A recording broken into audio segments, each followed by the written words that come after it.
So we're here at St Cwyfan's today for our concert, and we've got Reverend Vince Morris here with us, who's been a minister in this ministry area for about 2 years.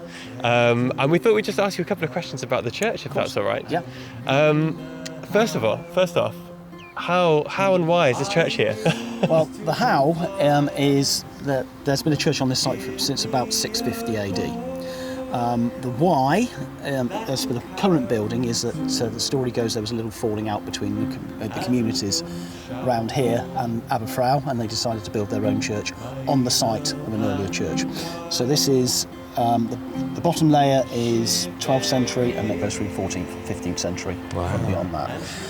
It's dedicated to St Cwyfan, and we don't know a lot about him, other than he founded a monastery on the other side of the Irish Sea. In the Wicklow Mountains, and probably came here around about 650. So this island, as we're standing on at the moment, isn't a natural island. It's been caused by erosion.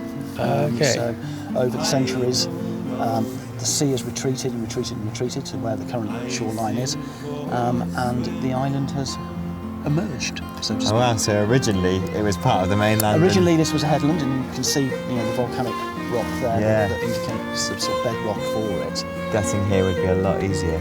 Getting here would be a lot easier in those days, yeah. But there's still services here? Yeah, there are still services throughout the summer. We start in Easter, we finish end of September.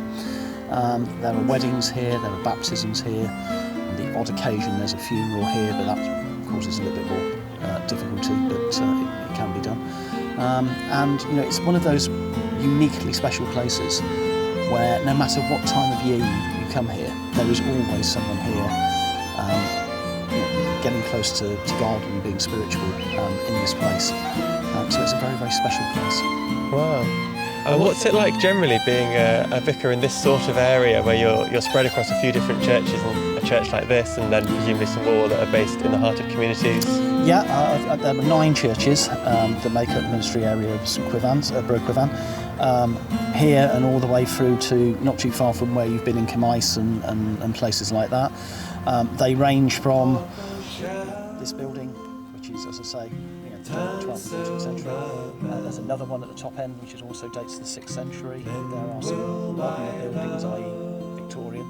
And then there are a couple of medieval churches in the hearts of the community. But this has a community all of its own, if that makes sense. And it's a drawn community from around the world. So we have people coming here from, literally, I have inquiries of people who want to come here from as far afield as Japan, Korea. Because it's a designated dark sky site, we have astronomers come here to photograph the Milky Way, stuff like that. So we get literally thousands of requests for people to come and see us. Wow. Well, we're glad to be here Oh, today. we're delighted to have you. Absolutely delighted to have you. Thank you. Diolch yn fawr. Croeso. Come back to me when roses bloom in